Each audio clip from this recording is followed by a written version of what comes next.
Good morning. Welcome to the Boise Unitarian Universalist Fellowship virtual worship service. We're so glad that you've joined us this morning. I'm the Reverend Sara LaWall. It is my great honor to serve this beloved community.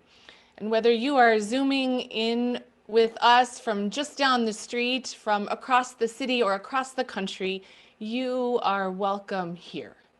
Whoever you love and however you identify, you are welcome here. Wherever you are on your spiritual journey, whatever faiths you have known, if any, you are welcome here.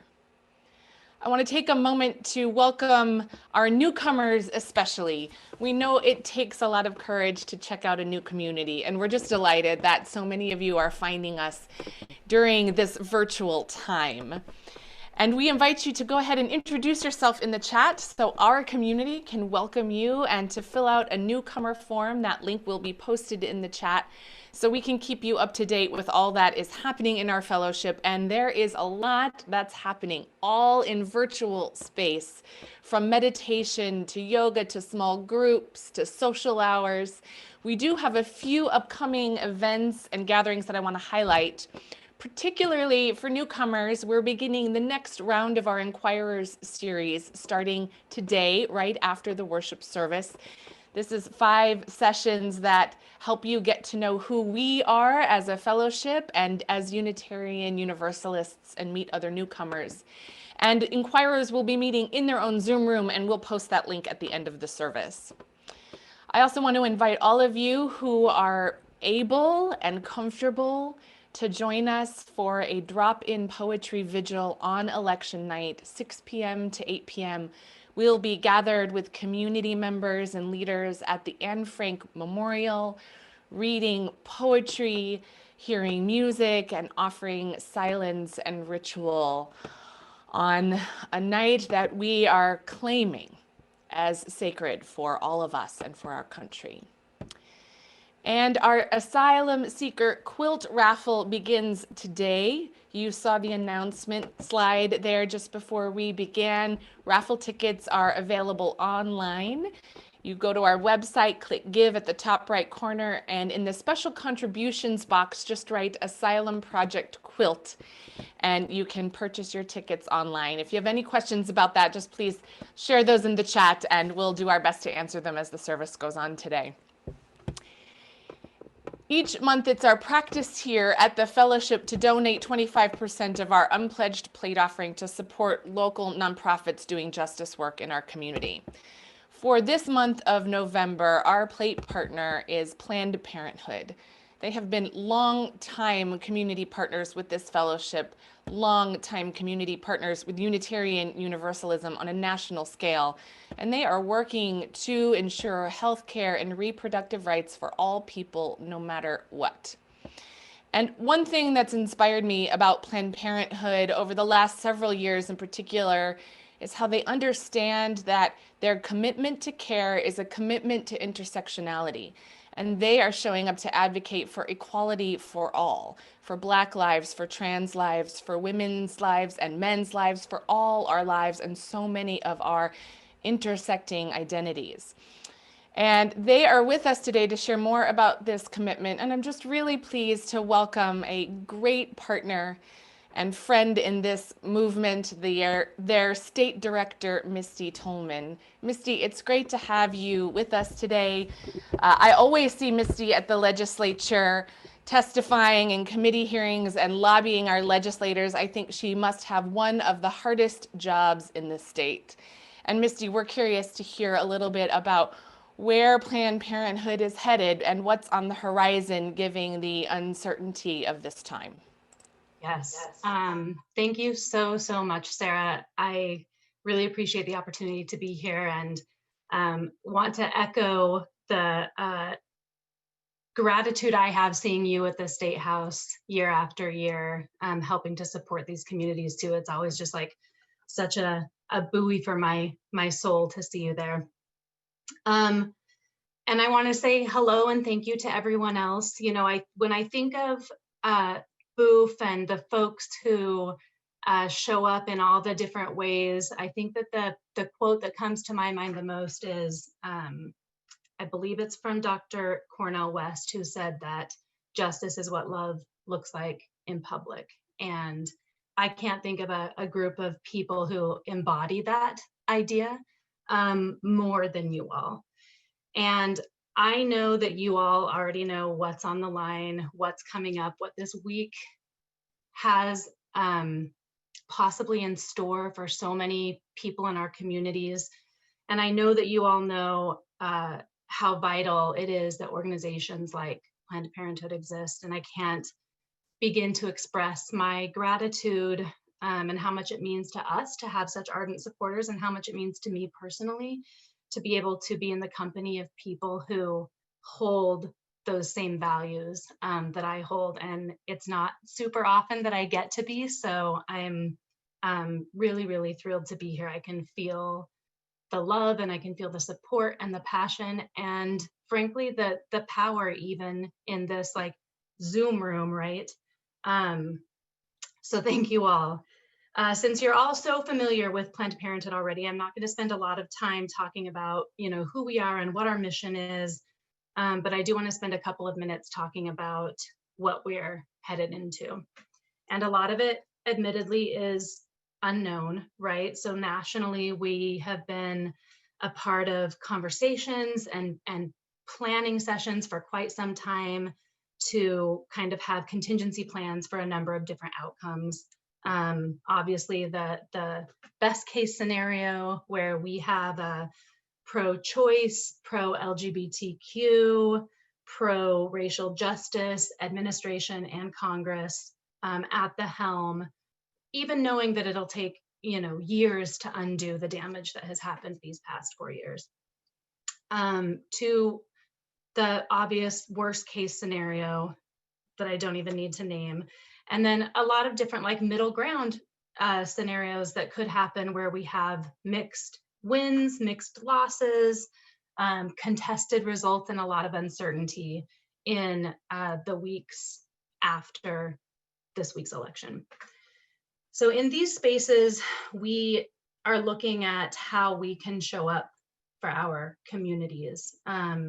Locally here, we've been able to be a part of different conversations about, and I've gotten to see Sara there as well, about how we help keep our communities safe in the immediate aftermath of the election, and how we can be a trusted source of information as well during a time of a lot of uncertainty. There's a lot of communities I do want to just like name that have already been doing this work, having these conversations among themselves about how they keep themselves safe when they're not seeing their government do it for them, really at any level, right? And we're honored to be in those spaces, and we'll do everything we can to live up to the trust that folks have in us. And then in the like longer short-term scenarios, or shorter term, but not quite so immediate, what we know is that in Idaho, we're pretty much anticipating similar backlash, no matter what those possible scenarios are, right? So we're seeing like, let's say best case scenario happens, we're anticipating a lot of like backlash in the streets from white nationalist, extremist, domestic terrorist groups who are protesting losing their support at a national level, really. If we have a worst case scenario, we see these same groups celebrating in the streets. And if we have contested results, we're anticipating a lot of like, not my president protests happening in the streets. And so we're really trying to figure out how we show up to be able to hold the line against that extremism, and make sure that we are all connecting with one another to help keep our communities safe. The next step for my mind every year after an election is, how do I prepare for the legislative session that's like short on the horizon? And one thing we know, especially, these conversations were happening while we had Ruth Bader Ginsburg, these like contingency plans. And now we know what the court looks like, and we know what it means to have somebody like ACB on the Supreme Court. And so in light of that, we are anticipating as gnarly of a session as we've ever seen. And for those of you who were with us this last year, it was as bad as I've ever seen.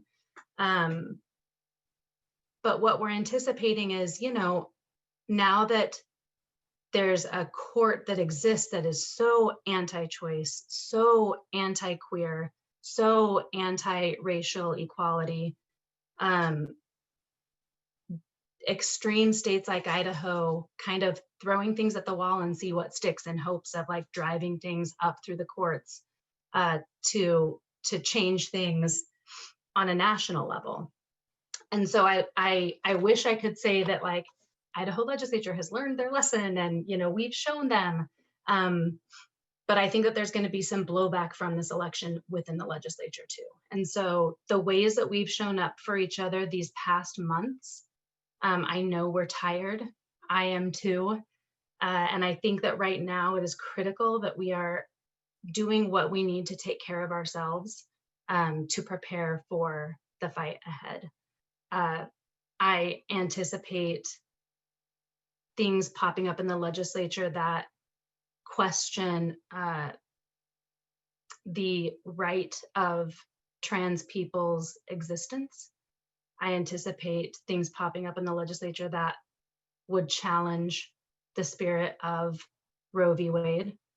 I anticipate things popping up in the legislature that would challenge Obergefell, which is something that I never thought I would be saying in the year 2020. And yet here we are. I think we were caught a little bit on our heels last year with how low and vile they were willing to go when it comes to protecting our trans siblings and friends and family, and also our BIPOC friends and family when we saw the anti-affirmative action bill move through the legislature. And now that they have the courts, I think that we're going to be seeing similar stuff. So what does that mean and what can we do?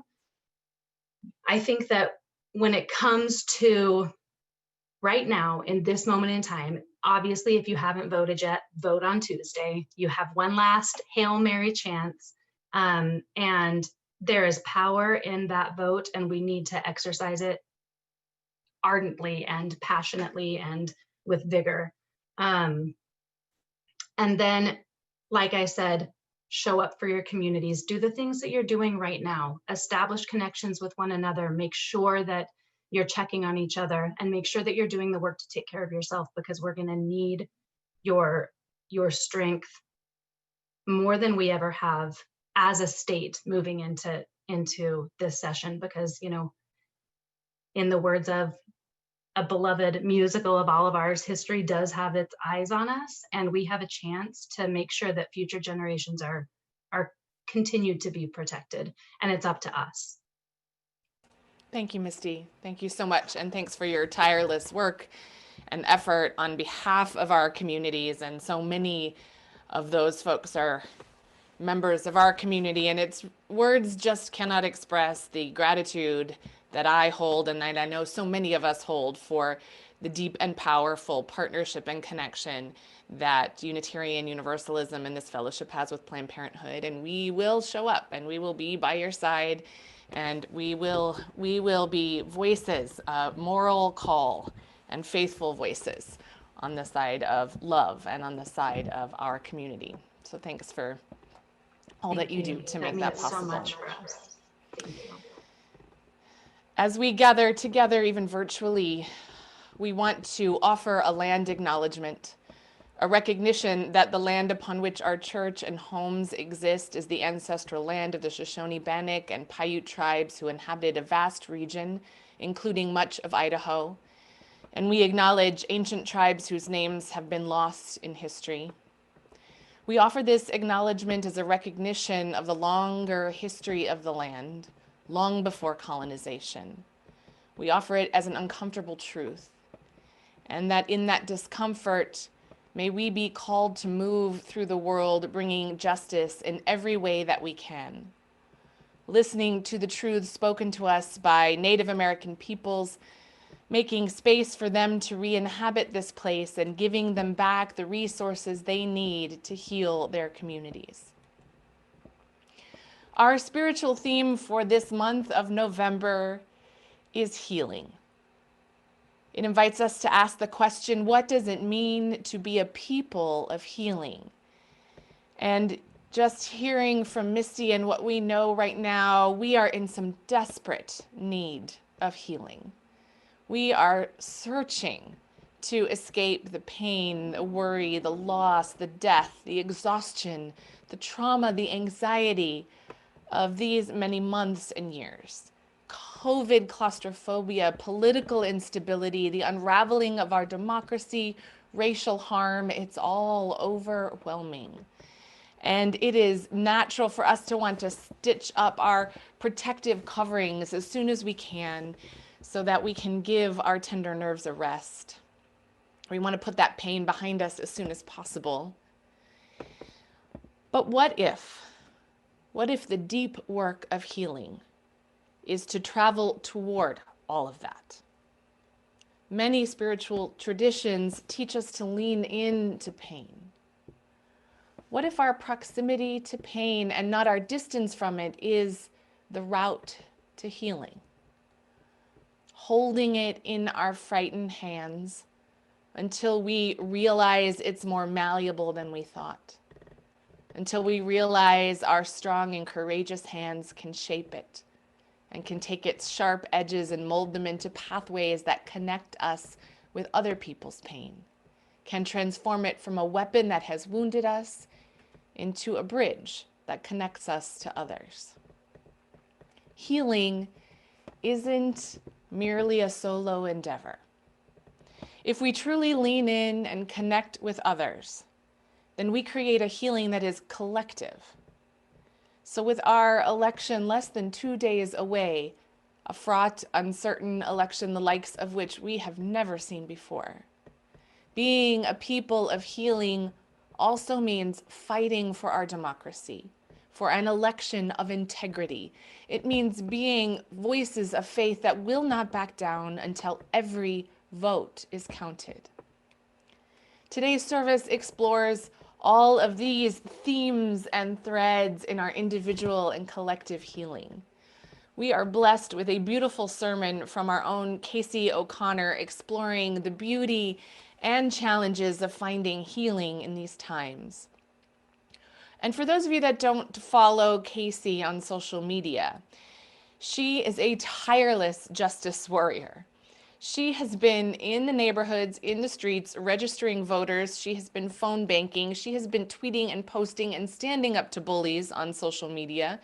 She has been a one-woman election mobilizing force, like so many of you, acting directly out of her Unitarian Universalist values, inspiring so many of us. I also want to offer gratitude today to Lori Watson, our tech host, to Emerson, Paige, our children's religious exploration coordinator, to Carrie Bastian, our music director, and to Nancy Harms and Shireen Watson, our Zoom ushers. We are so blessed with so much talent and support among us. I invite us all to take a moment to breathe together. I've noticed in these moments and listening to Misty, my shoulders have just gotten a little more tense than they were earlier. So let us breathe into that tension. Fill your body with breath. Ground yourself in this moment. Allow those peripheral thoughts and mental to-do lists and the tension that we're carrying to fall away. And give yourself the healing gift of presence. As you hear the words of our opening poem this morning, I invite you to hear the words as if spoken to healing itself. Thou art the song of my heart in the morning. Thou art the dawn of truth in my soul. Thou art the dew of the roses adorning. Thou art the woven whole. Thine is the grace to be steadfast in danger. Thine is the peace that none can destroy. Thine is the face of the need-driven stranger. Thine are the wings of joy. Thou art the deep, to the deep in me calling. Thou art a lamp where my feet shall tread. Thy way is steep past the peril of falling.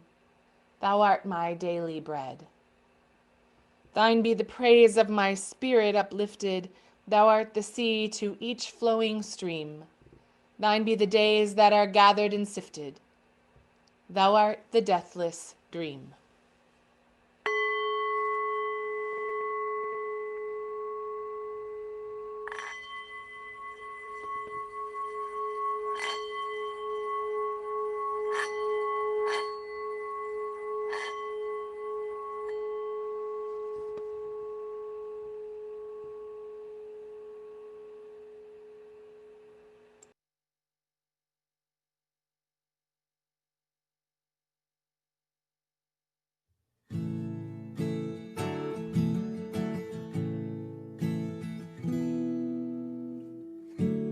Do not get lost in a sea of despair.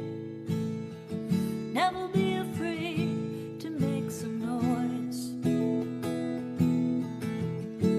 Stay hopeful until you die a day, and we can find a way out of no way. Yeah, we can find a way out of no way.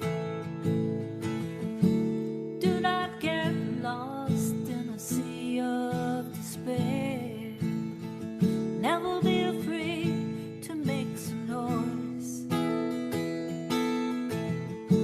Stay hopeful until you die a day, and we can find a way out of no way. Yes, we can find a way out of no way. We can find a way. We can find a way. We can find a way out of no way.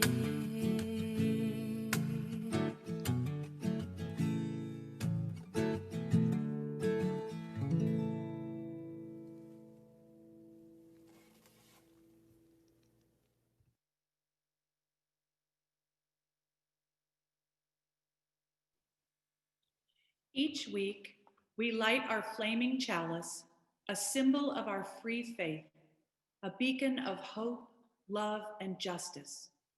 We join in this lighting in solidarity and community with hundreds of other Unitarian Universalists lighting chalices today in homes and in virtual worship services, reminding us that we are connected to one another and to a larger community of faith and love. Today, we welcome several young chalice lighters. First, one of our community's young adults. Good morning. My name is Cora Peary, and I will be voting for the first time in this election. I'm lighting our chalice this morning in honor of the tiny spark that each of us create when we cast our votes and add our voices to the larger light of liberty. I light this chalice in honor of all first-time voters, like myself, all those who are just now old enough to vote, all those who have just become citizens, and all of those who have never voted before but have decided for the first time to participate. I light this chalice in honor of all who have fought for our right to vote, our ancestors and elders who refused to be overlooked and demanded representation. I light this chalice for all who have faithfully voted in many elections, each time imagining the world as it might become. And I light this chalice for all who are not able to vote, that we may remember them when we make our choices that will impact us all. And I share this chalice lighting with the younger generation, and I welcome Charlie and Patrick Healy with their mom, Shaylee. Charlie and Patrick are the grandchildren of Kacee O'Connor, our preacher for today's service. What fun to have 3 generations of O'Connors sharing in our worship service today.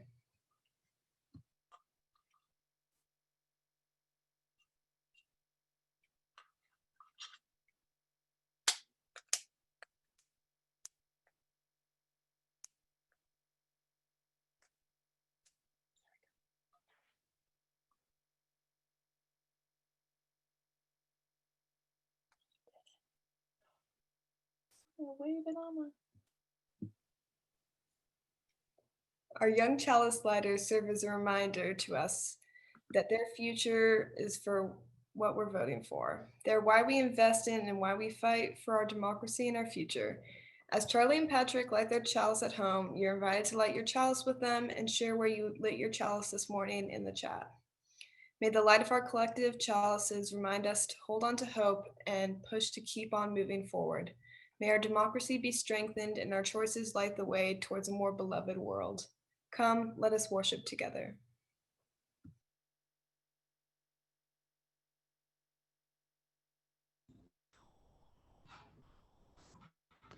I invite everyone to cozy up for our Time for All Ages this morning.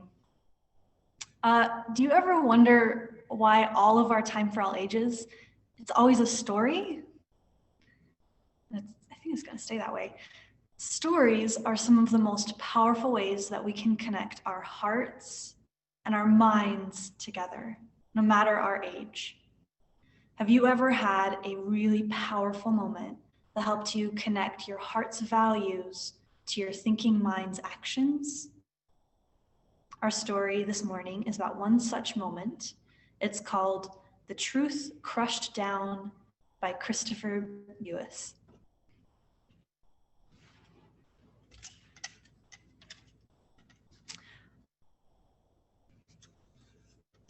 Once upon a time, there was a very unkind and greedy king who had lots and lots of gold, lots of money. But he wanted even more money. So he decided that he would order his army to attack the villagers in the villages that fell outside of his kingdom and steal all of their gold. So the king called all of his soldiers into his great hall, into his courtyard, and he told them his plan. They would have to march very far away, and they would have to go into villages and take everything of value that they could find. The soldiers agreed to obey his orders.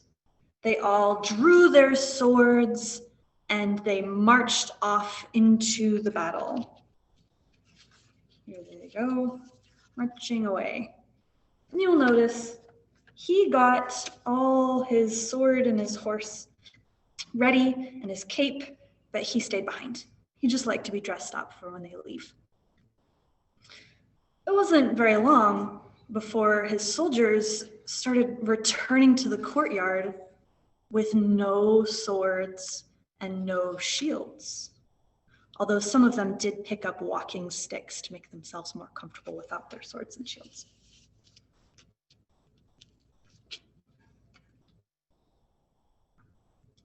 The king was kind of livid at this. "What happened?" he screamed. "I told you to go fight a battle."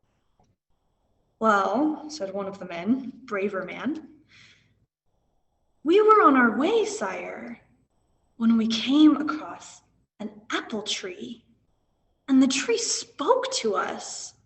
It said, 'All the people on the earth are one family.' Here's our apple tree. 'Be wise, lay down your weapons, and study war no more.' And it seemed to us that this tree made an awful lot of sense, so we listened to it. Lay down our weapons. We agreed not to fight." The king was furious. He didn't even take a minute to thank the men for coming back at all. And he vowed that he would get rid of that tree for ruining his plans. He waited until late. He waited until everyone went away.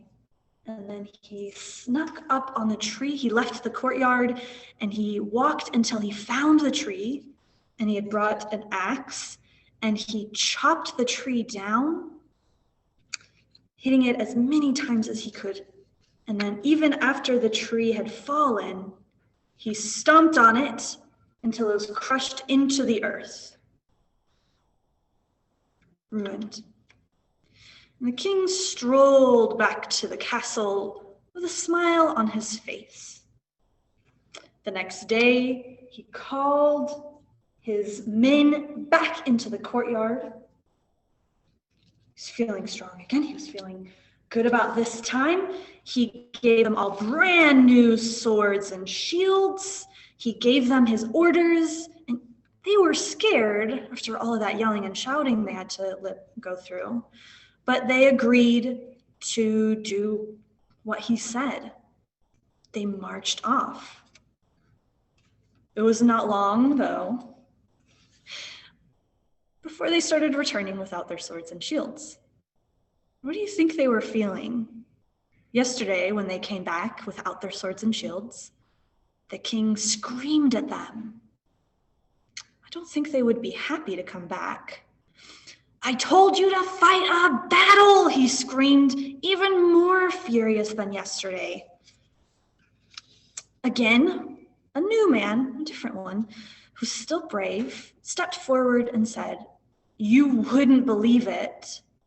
There was one apple tree yesterday, and today there were 20 apple trees in the same spot, and they all repeated that same message.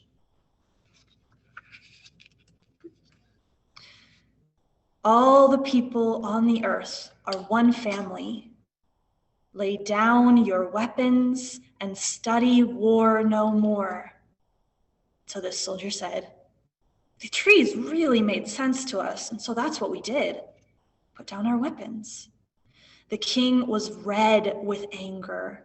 He left that night, chopped down all 20 trees, and jumped up and down on them until they were crushed into the earth.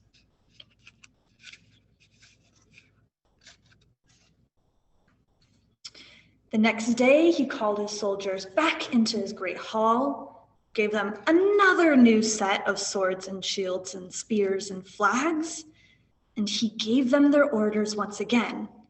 He was kind of rushed this time. They'd had a 2-day delay. This wouldn't do. No more delays. Wouldn't you know, the king didn't even wait to hear what they had to say when the soldiers started marching back without their swords and shields. He rushed out into the forest, out into the courtyard, and he didn't have to walk long. He could see it from his own front steps. For as far as the eye could see were trees everywhere.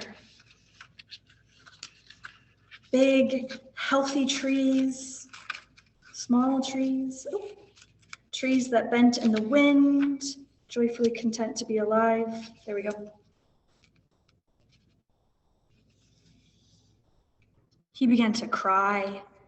He screamed and he shouted because there's no way that he could chop down a forest of trees.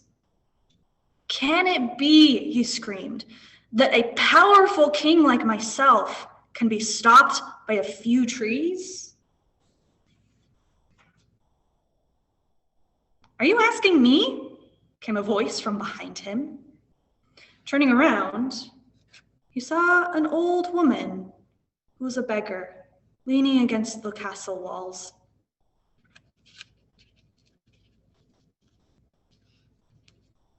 There we go. Leaning against the castle walls. Her hair and her nails were long and gray, and her clothes were well worn. The king paused. Well, do you have an answer? The old woman also paused. It seems to me that you are a very powerful king. He agreed. Yes, indeed I am. She said, and since you are so powerful, you can take any tree that offends you and chop it into little pieces and crush it into the ground. The king thought about his actions of the last 2 nights and he said, yeah, you're right. And the beggar says, but the apple tree spoke the truth. All people of the earth are one family.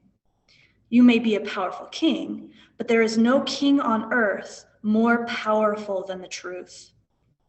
For truth crushed to the earth, will rise again. I'm gonna pause and put that quote up here. Truth, crushed to the earth, will rise again. And that's a quote from a Unitarian journalist, William Cullen Bryant. It's a powerful quote.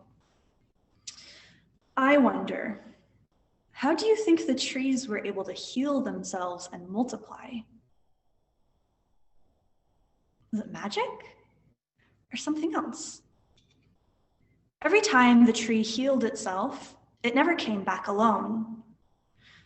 How can you be like that tree and share your healing and your voice with our beloved community? And I'll give you a hint on one way. Just showing up for our Sunday services is one way that we do grow stronger together. When are some times that the soldiers were not brave? Maybe when they all agreed to go steal from other villages, when they were afraid and wouldn't defy the king. Do you think that they were brave for being open to listen to the truth, even after the king scared them and got so angry? And being open to that truth multiple times. I wonder what they did with that message after our story ends. What do you think they go and do in the world after they learn that lesson? What kind of healing do you think that the message of the trees, that all humankind is one family and we must study war no more, and the old woman, truth crushed down to earth will rise again, what can these healing messages give us today? I invite our children to join me in our children's chapel. The Zoom room is posted in the chat as well as it will appear on the screen. And I invite our adults to sing the children away to their religious exploration classes. Thank you all.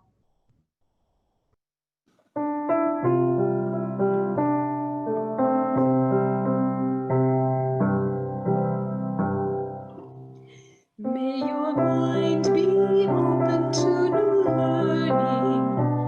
May your lips bring truth into the world. May your heart know love and your hands do the work of justice as you go your way in peace. As you go your way in peace.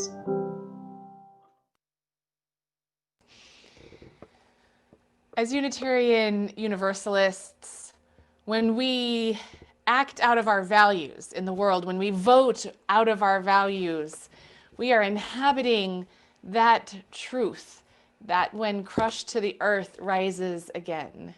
And that is part of, I think, what contributes to our collective healing, is continuing to pursue that truth, rising again and again and again. And one of the ways that we can do that is by embodying the spiritual practice of generosity. That practice of generosity contributes to the healing of our own lives and of our collective humanity. We take up an offering each week to support the self-sustaining ministries of our fellowship, dedicated to creating more wholeness and healing in ourselves and the world. And this month, we share that affirmation of healing and wholeness with our longtime plate partner, Planned Parenthood, whose own commitment to healing individuals and systems inspires us all to widen our own circles of care, to protect freedom and choice, to affirm the inherent worth and dignity of every person, and to nurture our collective thriving through education, evidence-based, age-appropriate, comprehensive sexuality education, and advocacy in our government systems. Since their early days, they have and been and will continue to be part of the truth, rising up alongside all of us, leading us in love. We thank you in advance for your generosity. Our offering will now be received.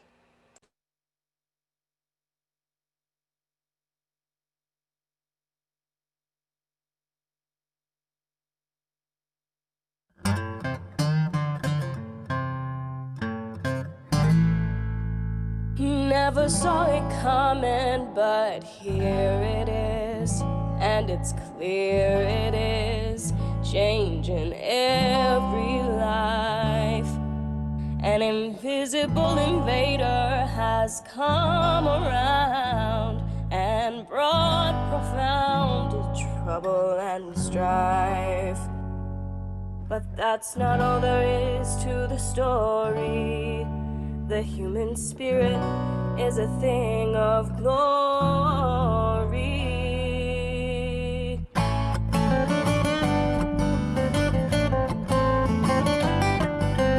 Firefighters and folks who drive a bus, supermarket workers, yeah, they do so much. Dedicated teachers working virtually, they keep going, the light keeps glowing in our society. Healthcare workers working in harm's way, tending to the sick ones every day. And they all answer the call. Without them, where would we be? They keep going, the light keeps glowing in our society.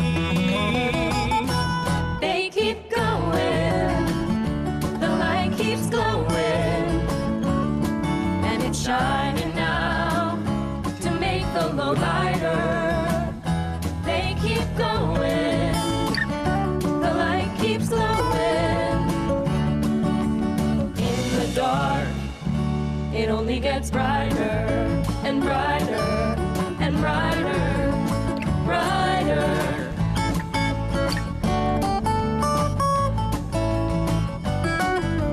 People making sure that folks can eat. Sanitation workers coming to your street. There's so many others too, working tirelessly. They keep going, the light keeps glowing in our society.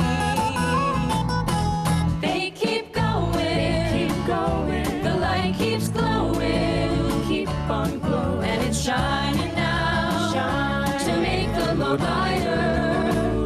They keep going, the light keeps glowing, the light keeps glowing. In the dark, it only gets brighter and brighter and brighter. It gets brighter.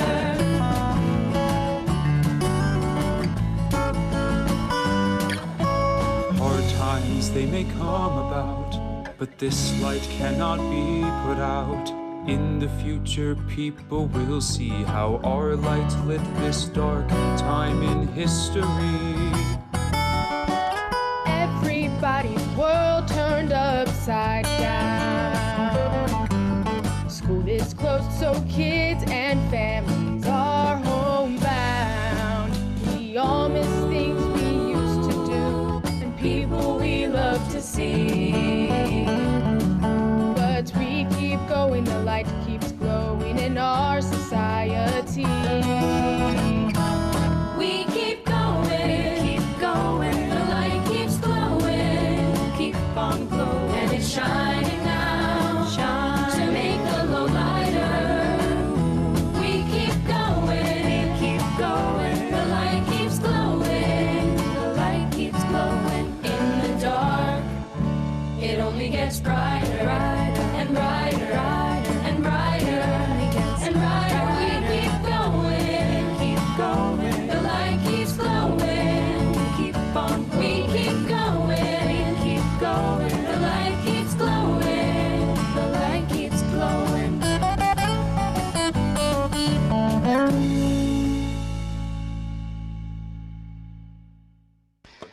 What a joyful song about the challenges of these last pandemic months that we've faced together, reminding us all of our own capacity for human resilience and healing. It was just foot tapping, and I'm grateful for all of you out there in all of those professions who are keeping us and our families and our loved ones going. When Kacee and I were talking about this service together, she sent me this video and asked if it could be played, a video that also expresses the challenges and the beauty and the struggles of this moment that we've never experienced before. It's a beautiful video reflection, a poem written by Tanya Davis, with the video directed and created by Andrea Dorfman. And I do want to offer a content warning for folks out there. There is one swear word at the very beginning, but we're going to show it to you anyway. So if you're kids out there and that's uncomfortable for you, we just wanted to let you know. Enjoy How to Be at Home.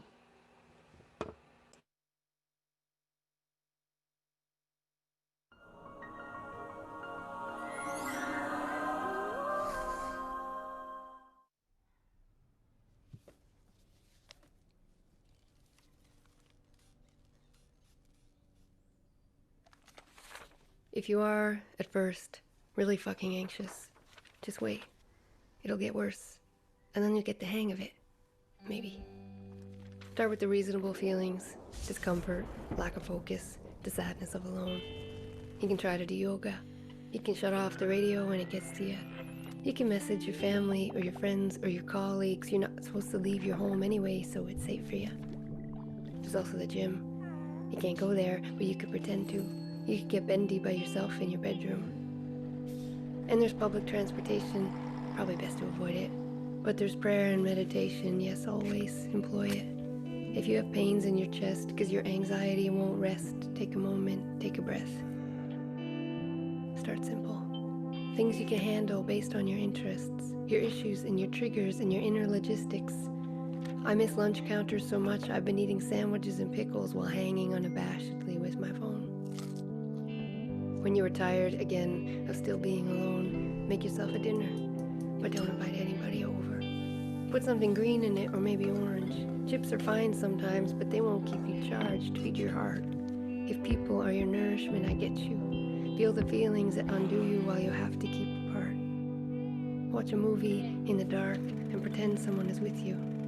Watch all of the credits because you have time and not much else to do.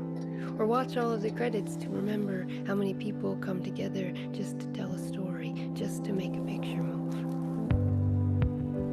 And then set yourself up dancing, like it's a club where everybody knows you, and they're all gonna hold you all night long. They're gonna dance around you and with you and on their own. It's your favorite song with the hardest bass and the cathartic drums. Your heart pumps hard, you belong, you put your hands up to feel it. With the come down comes the weeping, those downward eyes and feelings. The truth is you can't go dancing, not right now, not at any club or party in any town. And the heartbreak of this astounds you. It joins old aches way down in you. You can visit them, but please don't stay there. Go outside, if you're able. Breathe air. There are trees for hugging, don't be embarrassed. It's your friend, it's your mother, it's your new crush. Lay your cheek against the bark, it's a living thing to touch. Sadly, leave all benches empty. Appreciate the kindness in the distance of strangers. As you pine for company and wave at your neighbors, savor the depths of your conversations, the layers uncovered in this strange space and time. Society is afraid of change, and no one wants to die. Not now from a tiny virus, not later from the world on fire. But death is a truth we all hate to know. We all get to live, and then we all have to go. In the meantime, we're surrounded, we're alone. Each a thread woven in the fabric, unraveling in moments though. Each a solo entity spinning on its axis, forgetting that the galaxy includes us all. Here in our fall. From grace, from each other, from God, whatever doesn't matter. The disaster is that we believe we're separate, we're not. As evidenced by viruses taking down societies, as proven by the loneliness inherent in no gathering, as palpable as the vacancy in the space of one person hugging. If this disruption undoes you, if the absence of people unravels you, if touch was the tether that held you together, and now that it's severed, you're fragile too. Lean into loneliness and know you're not alone in it. Lean into loneliness like it is holding you, like it is a generous representative of a glaring truth. Oh, we are connected. We forget this, yet we always knew.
Life by nature is yin and yang, the ups and downs, the strikes and gutters, the pluses and minuses, the challenges with technology.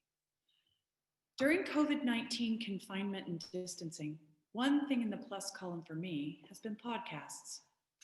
I listen when I'm plodding through mundane tasks like dishes or when I'm creating something like masks. Actually, masks are in the plus column for me too.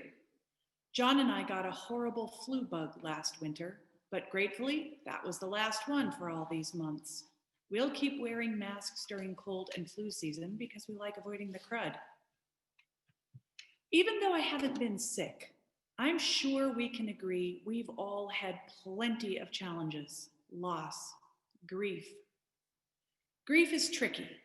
It's defined as deep sorrow, especially that caused by someone's death, misery, sadness, anguish, pain. As humans, we know the depth of grief, an inevitability of a species that lives best in community, where we build such strong connections with one another to both survive and thrive. All that love means we also know deep sorrow when it is lost. Now, though, we're feeling something simultaneously familiar and unique: global grief. John and I have wished we had talked with our grandparents about their experiences as young adults during the 1918 flu. Interestingly, none of them ever mentioned it. Neither did our parents. Honestly, I didn't understand it in any kind of context until March of this year, when I began to see the photos of a masked populace and then connected the dots to deaths I'd only known in novels. I get it now, with a deeper understanding that comes from personal experience. I also get the global anguish and pain and misery. Existential dread on a massive scale. Sometimes grief is so big, it seems to move in with all its furniture and becomes a bad tenant who won't leave. A parasite. As a professional counselor, I needed a dependable toolbox to be the guide out of despair without sometimes getting pulled into it myself. People are remarkable in their capacity to weather such universe-altering pain and return to a state of wholeness through sheer determination to survive. Being able to work as a counselor was one of my greatest joys, guiding people to the top of the dark mountain and back into the light, serving one another, offering comfort, support, and love. Holding space with beloveds through life's hardships keeps us whole. But a global pandemic is different. Some of us might actually come through this without knowing anyone intimately who died from the virus. And yet all of us are impacted by loss because of it. It's a lot. Around the planet. So much loss of all kinds. Even the smallest losses, like losing your wallet, are now magnified by COVID complications. In the past, we weathered storms large and small because we generally turned to friends and family who weren't experiencing those losses themselves, so they could support us with compassion, patience, helpful information, and just presence. We could nurture and love one another to a renewed sense of wellness by being outside the sphere of someone's direct losses. Not now. We're all in this together in some form or another. We're all trying to understand our short tempers, our memory loss, our fatigue, the dynamics of our upturned schedules and routines, the complications COVID long haulers are enduring. Few of us have buckets that we would consider to be overflowing with the milk of human kindness right now. We all need some support. Support we maybe can't even articulate some days. In one of those timely podcasts I was listening to while making more masks, I heard an interview with David Kessler, a guest on Brene Brown's podcast, Unlocking Us. A colleague of Elizabeth Kubler-Ross, he continues to study and write about the stages of grief. He shared the familiar parable of the spoons, which goes like this.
Forgive me. It's just, sorry. I apologize.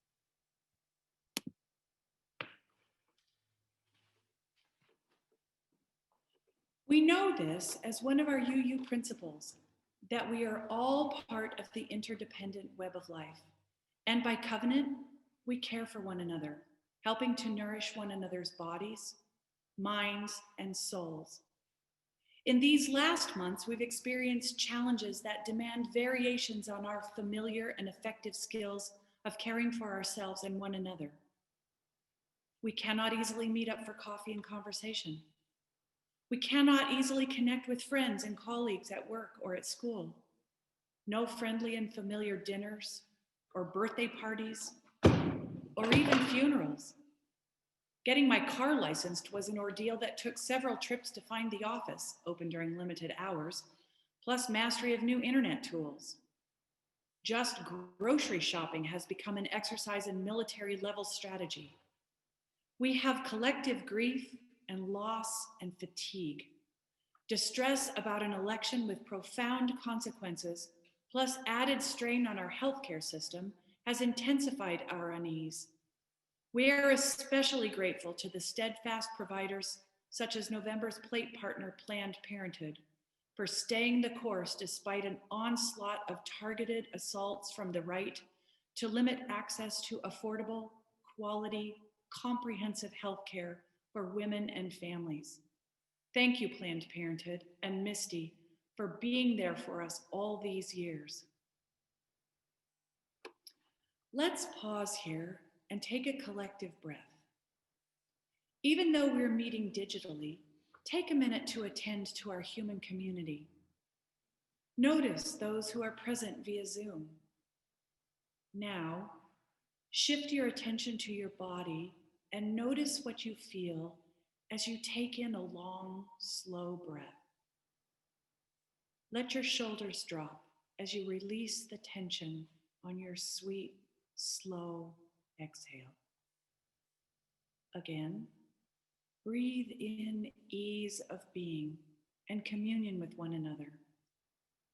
Breathe out distress, anxiety, fear. Release it and then feel yourself settle back into our beloved community. We are in this together. So, how do we heal ourselves or those we care about in such unprecedented collective grief? How do we make sense of this and recover a state of homeostasis? I don't know about you, but my inner self is spinning dreams that are nearly as exhausting as my daily existence. And we're all of similar mind, finding mutual support and compassion for the smallest things may be very big asks sometimes. Kubler-Ross outlined 5 stages of grief. I actually taught the stages to my clients as the tasks of grief, because the process is anything but linear, and everyone accomplishes the tasks of grief in their own way, at their own time. Uniquely, now we find our collective selves still in the middle. Kubler-Ross's stages are denial, bargaining, anger, depression, and ultimately acceptance. Again, the tasks are denial, bargaining, anger, depression, acceptance. Kessler's latest work teaches a 6th stage or task of grief, finding meaning. Finding meaning, oofta. Where's the meaning in growing through businesses closing, schools opening in the red, the chaos of leadership that is stymied by all that society is experiencing, or the death of a toddler, a best friend, a beloved pet? It's a big stretch to find healing in being evicted or losing a job. There's ongoing grief in putting things on hold indefinitely. College, a dream vacation, or even a visit to family, buying a house. It's so painful to lay off employees or shutter a once thriving business. How do we find meaning without reducing what feels like cataclysmic events to cliched sound bites? According to Kessler, the meaning is in ourselves, not the events. The healing comes from the process of finding meaning.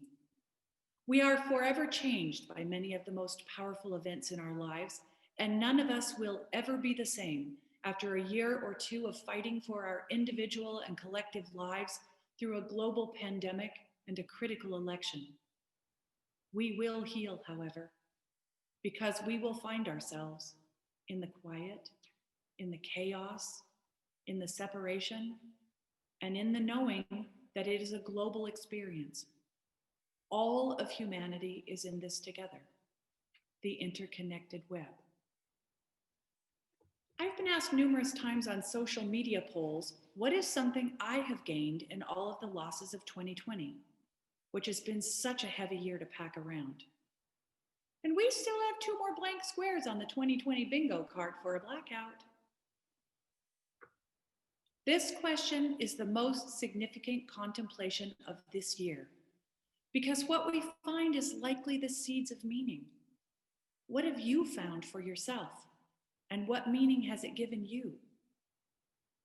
We will always have 2020, and it's been one to make Atlas take notice. But looking back, what will we see? What will we know differently?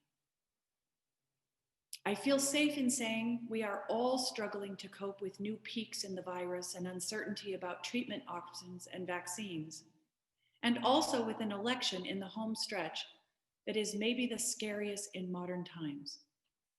The ping pong ball bounces back and forth between the extremes of unbounded hope that voters will show up to save our democracy, and genuine dread of what if. Divides are felt deeply as people argue and fight on social media. They end long-standing relationships with friends and family and dig deep to decide what they can overlook or tolerate and what has turned a once safe relationship toxic. We're all doing the best we can to make decisions about our health and safety from COVID-19 with minimal clear leadership about the potential outcomes of those decisions. There's no such thing as the answer, but the wrong answer feels like it could kill us. As UUs, we are especially concerned about those outside the privilege enjoyed by so many leaders. People of color who are impacted by complicated access to healthcare. Those in poverty and obligated to keep working in low-paying jobs that put them in harm's way, often with little accommodation for their workplace safety. We are concerned about the children whose parents cannot be found, or who may bring COVID home from work. Children who struggle with online learning and decisions about in-person school plans that shift and change in the swirl of data and conflicting recommendations. The teachers, the Uber and Lyft drivers, the grocery store clerks, the unemployed who have lost their jobs in businesses that closed, the delivery people and postal workers, the volunteers at the voter polls and the phone banks, frazzled and dedicated medical staff. Our community is struggling every day. But what do we know about ourselves? Regardless of the transition of government and the healthcare challenges, take another deep breath and look inward. What do you see that has always been there, but that you may not have recognized or even needed until now? For me, I found raw grit. Grit I have come to nurture as I've grown to depend on it. I've reached deep and found courage I only imagined before living through a global pandemic and a chaotic election cycle. I've been able to shift out the can'ts and won'ts to find the list of tasks I can do. I've gotten acquainted with my inner resolve and determination. My feet have walked the streets, demonstrating and registering voters. My hands have hugged myself and those in my pod. I've hugged a lot of trees. My hands have planted seeds in my garden, in my grandchildren, in strangers who conversed with me on their porches from 6 feet behind my mask. We joke in our family that a new superpower is pressing the buy now key. I've bought clothing, exclaiming social justice and voting messages that I wear every time I leave the house until after the election. I've sewed masks to give to family, friends, and strangers. I've made blankets and burp cloths to welcome pandemic babies. I've gotten comfortable with yoga in my living room instead of a studio or the gym. We dress for the weather and meet friends outside. We cook. We shop less, but more strategically. We support the library and any local organization we can in whatever little way we can. But most of all, together, we persist and we learn. The Way It Is by Lynn Unger. One morning, you might wake up to realize that the knot in your stomach had loosened itself and slipped away. And the pit of unfilled longing in your heart had gradually, and without your really noticing, been filled in, patched like a pothole. Not quite the same as it was, but good enough. And in that moment, it might occur to you that your life, though not the way you planned it, and maybe not entirely the way you wanted it, is nonetheless persistently, abundantly, miraculously, exactly what it is.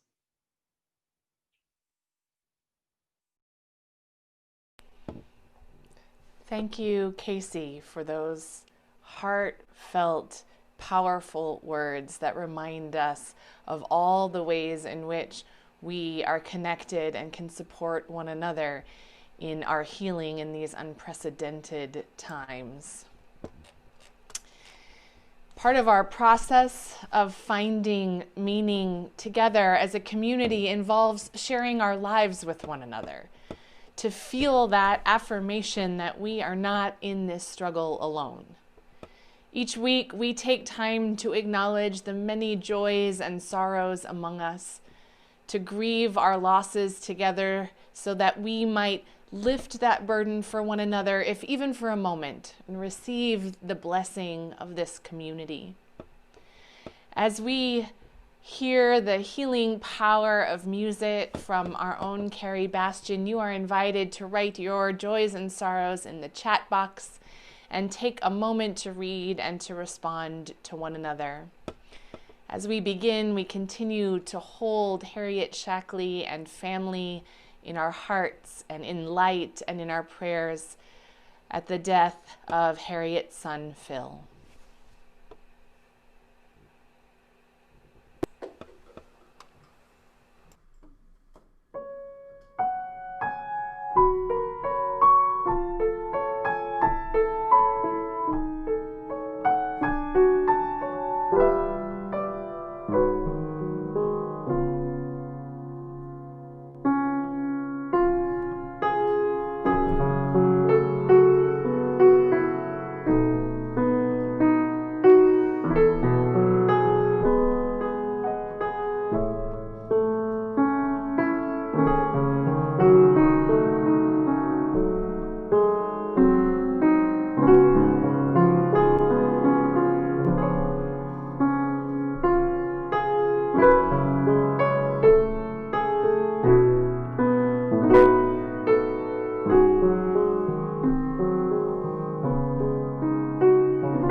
We hold all the joys and sorrows of our beloved community alongside those we keep silent and close to our hearts, gathered up together with the joys and sorrows of our nation and our world.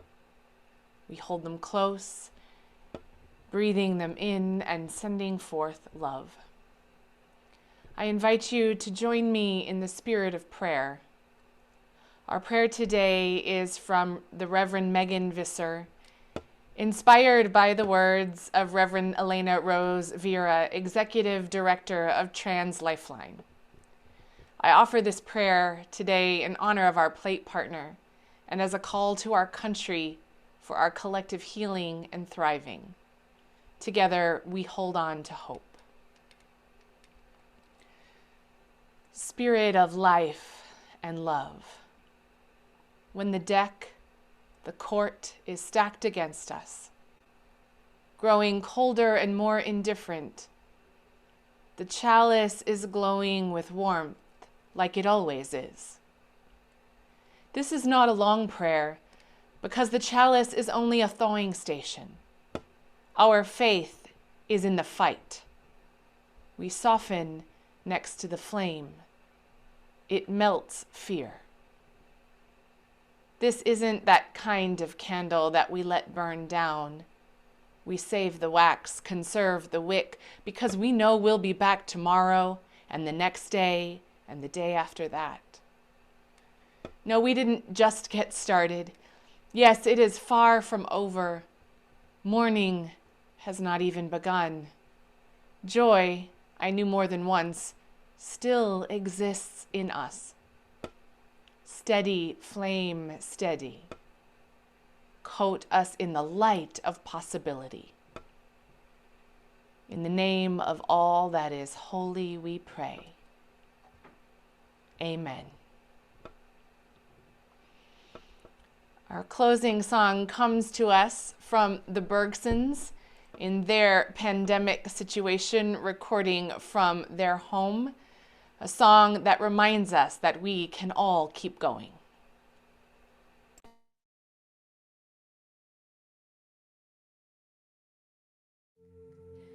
This is the keep going, keep going, keep going, keep going on song. This is the keep going, keep going, keep going, keep going on song.